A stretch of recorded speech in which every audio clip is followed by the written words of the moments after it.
The Walls Between Us, a Creatures of Desire story about expectations and what comes next. The first message came 3 days after Mary arrived at Dunmore House. She had not been told what she was being treated for.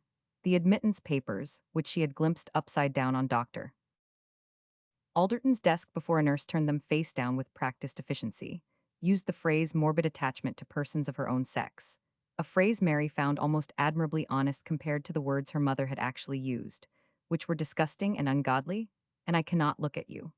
Dunmore House sat on a promontory above a grey Yorkshire moor and was operated, according to the pamphlet left in every room, on principles of moral restoration through structured solitude.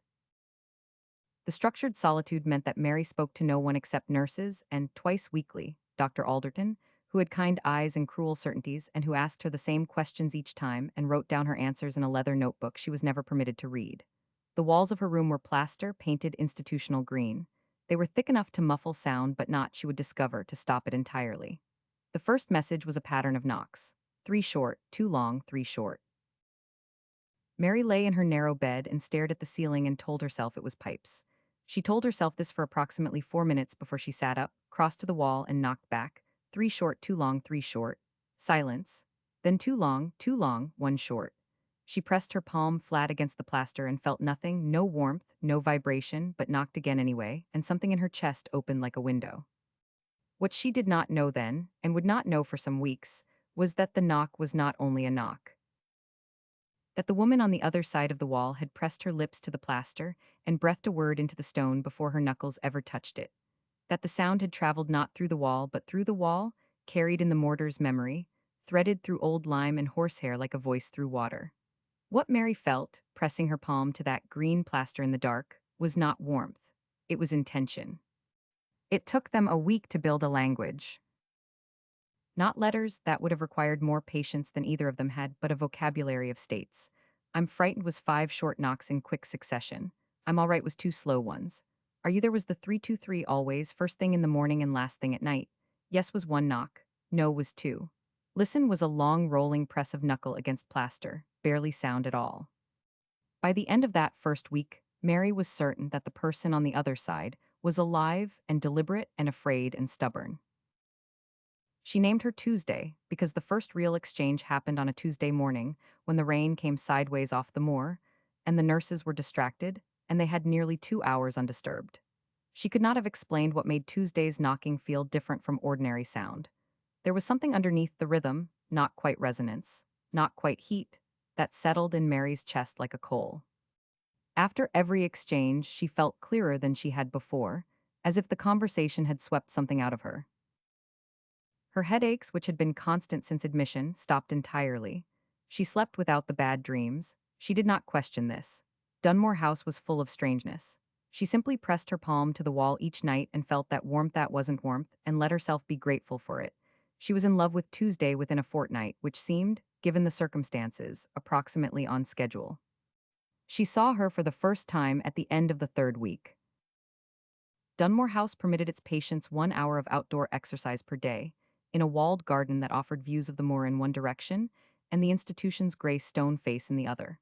The patients were kept separated, different exercise times, staggered by ward, but there was a window in the corridor that connected Mary's wing to the next, and on the 22nd day of her residency, she turned a corner and stopped.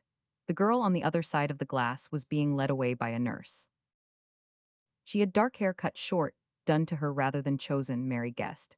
She wore the same gray dress as every patient. She had her hands clasped behind her back with the deliberateness of someone who had decided she would not let them see her hold herself for comfort. She turned her head as she walked, and for one moment, through the rain-spotted glass, her eyes found Mary's. They were dark and direct, and full of a wry assessment that Mary felt like a hand pressed flat against her sternum. The girl's mouth curved, not quite a smile, not quite not, and then the corridor turned and she was gone. But here is what Mary noticed and did not know how to account for. The rain on the glass in the moment their eyes met had stopped. Not slowed, stopped. Each drop hanging in suspension against the gray light, a curtain of arrested water, perfectly still, and then the girl was gone and it was raining again as if it had never paused. That night on the wall, are you there? 323 back immediately. Yes, and then something new, slow, deliberate, barely sound at all. Listen. A long pause. and then a warmth unmistakable this time, radiating from the plaster as if a fire had been set on the other side, though there was no fire, no hearth, nothing in either room but iron beds and green paint and cold. Mary pressed her whole hand to the wall and held it there until the warmth faded. She thought, "Who are you?" She thought, "What are you?" She thought, with a certainty she could not explain, "You're keeping me well." The notes came later and were more dangerous and were Tuesday's idea. The laundry was done collectively, bundled in cloth bags through a slot in each door, and Tuesday had worked out that a slip of paper tucked tight into a pillowcase hem would survive the exchange undetected. The first note said only, "My name is Sylvie. What is yours?" Mary read it 4 times. She wrote back, "Mary, I have been calling you Tuesday." The next note said, "Why Tuesday? Never mind, tell me about yourself." What Mary wrote was, "I was sent here because I fell in love with my friend Clara and her mother found letters." You? Sylvie's answer came back the next laundry day, 18 hours later. "I was sent here because I fell in love with my friend Clara too. Different Clara. We should compare notes sometime." And then below in smaller writing as if added after the fact, "Also I should tell you something. I have been keeping you safe. The headaches, the dreams, they were the treatments. What they put in the evening tea. I have been drawing it out through the wall each night. It is not difficult. I have always been able to do things with old stone." Mary read this 3 times. She wrote back, "What do you mean, draw it out?" The answer came, "I mean what I said. I am sorry I did not tell you sooner. I was not sure how you would take it." Mary sat with this for a long time. She thought about the rain stopping. She thought about the warmth in the plaster. She thought about the headaches that had vanished as if lifted by a hand. She wrote, "I take it as, you have been protecting me for 6 weeks at some cost to yourself." A pause of one laundry cycle. Then, yes, she wrote, "Then I take it very well. Tell me how we get out of here." Sylvie's plan arrived in pieces, one pillowcase at a time. She had been at Dunmore House for 11 months, long enough to know every nurse's schedule, every locked door, every weak place in the institution's routines. She had been waiting, she wrote, for someone she could trust.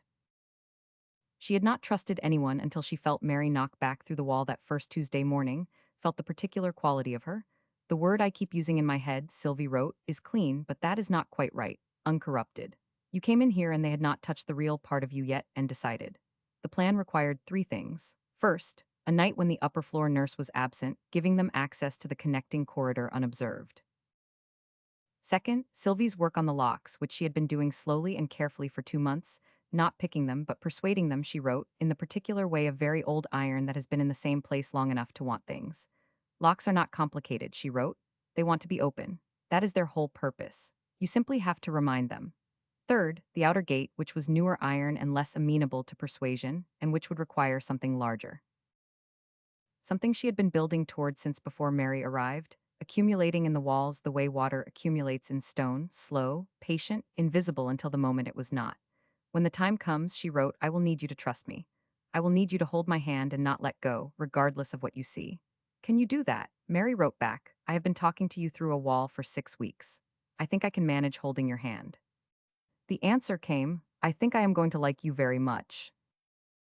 And underneath, as if she had pressed the words in rather than written them, as if the ink had sunk deeper there than anywhere else on the page, "I think I already do." On the 41st day of Mary's residency, the night nurse developed a toothache severe enough to require the second-floor nurse from 9 until 11. Sylvie had known it would happen. She had written, cryptically, 2 Tuesdays from now, and Mary had not asked how she knew. At 9:05, Mary's door opened from the outside. Sylvie stood in the corridor. She was exactly the woman Mary had seen through the rain-spotted glass, the same dark eyes, the same wry mouth, the same quality of absolute self-possession, except now she was 3 feet away and real and holding a hairpin loosely between 2 fingers like a spent match. "You're taller than I expected," Sylvie said. "You're not what I—" Mary stopped. "I don't know what I expected." "Good answer." Sylvie glanced down the corridor. "We have until 11. She stepped into the room and pulled the door quietly to, and they stood in the dark with 6 inches between them, all that was left of the 6 inches of wall that had been their whole world, and Mary thought, "I have been in love with this woman for a month, and she is standing in front of me and she is real." Sylvie looked at her. The wry assessment from the window was still there, but underneath it was something unguarded that Mary suspected Sylvie did not often allow to surface. Something that looked like, "There you are. Finally, there you are. I've been knocking on that wall for 6 weeks," Sylvie said quietly. "I know. I would like to stop communicating through plaster." "Yes," Mary said and closed the remaining 6 inches. She had imagined, in the vague, half-formed way of a person who has been touch-starved for 40 days, that it might be tentative. A getting to know you in a different language. It was not tentative. Sylvie kissed her the way she knocked, precise, deliberate, entirely certain of what she was doing, and Mary made a sound against her mouth that she was not prepared for, something that had been waiting a long time to exist. They found the bed without looking. Sylvie's hands were warm, genuinely warm, not the warmth that wasn't warmth of the wall, but her actual hands, her actual skin, and they moved over Mary with the same quality as her knocking. Purposeful, fluent, nothing wasted. Mary arched into her. The gray dress had a row of small buttons down the back, and Sylvie dealt with them, one-handed with the ease of someone who had been imagining this, and Mary laughed into her shoulder. "You've been planning that," Mary said. "I have been planning a great many things," Sylvie said against her collarbone. "I am good at planning." The institution was silent around them, the moor pressing its dark weight against the window, the building's old stone holding them in its indifferent grip, and none of it touched what was happening in that narrow bed, which was its own country with its own weather. Sylvie knew her body with an attention that felt less like guesswork and more like recognition, finding the places that made Mary's breath go shallow and returning to them with patient, devastating accuracy. Her mouth traced down Mary's throat, her chest, the soft skin below her ribs, and Mary threaded her fingers into the short dark hair and let herself be taken apart by someone who had kept her sane through a wall for 6 weeks and was now, apparently, equally thorough in person. When Mary came, it was with her face pressed into the pillow and Sylvie's name in her mouth, and a feeling like all 6 weeks of tension, leaving her body at once. And then Sylvie was moving back up beside her, and Mary pulled her close and kissed her and felt her shiver. "Your turn," Mary said. "We have the plan too." Sylvie, a pause, then quietly, "Yes." Mary took her time. She had been a patient person before Dunmore House, and the institution had, if anything, deepened that quality, and she turned it now on Sylvie with great sincerity, learning her unhurried, reading the small catches of breath, the places where her hands tightened and her composure slipped. Sylvie came with her eyes open and her gaze fixed on Mary, and her expression, in that moment, entirely undone, no wryness, no assessment, nothing held back, and Mary thought, "I will remember this face for the rest of my life." They lay together afterward in the narrow bed, Sylvie's head on Mary's shoulder, both of them listening to the building's silence. "The plan," Mary said finally. "The plan," Sylvie agreed and sat up and was herself again, though a version of herself with a softness around the eyes that Mary suspected was new, or at least newly visible. She took Mary's hands. "I need to tell you what it will look like, so you're not frightened." "Tell me." "The gate is new iron. I can't persuade it the way I persuaded the locks. What I've been building in the walls, the accumulation, the slow work, I'm going to draw it out and direct it. It will look like fog. It will move with intention. The gate will open." She paused. "It will make a sound." "What kind of sound?" "The kind that the building makes when something it has held is leaving." She said it plainly, without drama. "The nurses will not wake. I am good at sleep, at least within stone walls, but the sound will be present, I want you to know." Mary looked at her. "You've been here 11 months, she said, "doing this alone. I was waiting. For me? For someone." A small pause. "For you, as it turned out." Mary squeezed her hands. "I'm not frightened," she said. "Show me." At 10:30 they stood at the outer gate. The moor was dark beyond it, genuinely dark, the dark of places that have never had gas lamps, the dark that preceded the word dark, and the gate was 8 feet of new iron with a padlock that had never known anything but closure. Sylvie stood before it and went still. This was the thing about Sylvie, Mary would think later, not the magic itself, but the quality of it, the way she became when she used it. Not larger than herself, not theatrical. Smaller, almost, more interior. As if she stepped into a room that had always been inside her and closed the door and did her work in there, and what you saw from outside was only the absence of ordinary Sylvie, the shell of her standing in the cold with her eyes half closed and her breath slow. The fog came from the walls. That was the only way Mary could describe it afterward. From the walls themselves, seeping out of the old stone like breath, like memory, like everything that 41 days of two patients in adjacent rooms had pressed into the plaster, the knocking, the warmth, the slow accumulation of one woman keeping another one safe.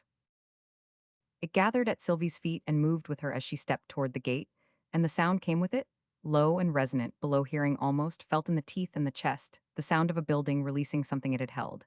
The padlock opened, not with a click, with a sigh. Sylvie turned. Her face in the fog and the dark was luminous with exhaustion, with relief, with something that had been waiting 11 months to exist. She held out her hand. Mary took it. They walked out onto the moor and the gate swung shut behind them of its own accord, and the fog remained behind. sitting at the foot of Dunmore House like a faithful animal, and the moor opened ahead of them, vast and dark and smelling of rain and peat, and the particular freedom of places that have never cared what human beings do to one another. They walked until the lights of the institution were gone. Then Sylvie stopped and turned and looked at Mary with that expression, the one Mary had promised herself she would remember, the one with nothing held back. "I know a woman in Whitby," she said. "She has a cottage, she won't ask questions." "And after Whitby?" "After Whitby," Sylvie considered. "I have been here for 11 months, I have a great deal of after to think about." Mary said, "we have a great deal of after." Sylvie looked at her. The moor wind moved between them, cold and clean and indifferent to everything that had happened, as moors are. Sylvie's hand tightened around hers. She agreed. Something in her face settled, not into peace exactly, but into the shape that precedes it, the shape of someone who has been tense for a very long time and has just remembered how to stop. They walked on into the dark, hand in hand, toward Whitby and the cottage and everything that came after. Behind them, Dunmore House sat on its promontory above the moor, its windows dark, its new iron gate shut, its old stone walls full of something it could not name, the residue of two women who had spoken to each other through plaster and survived and left, which was perhaps the strangest thing those walls had ever held, and the only thing they would remember kindly. The end. Thank you for listening to another Creatures of Desire story. If you enjoyed it, please like this story so it finds its way to other listeners, and subscribe to the channel for more sapphic tales of fantasy and romance.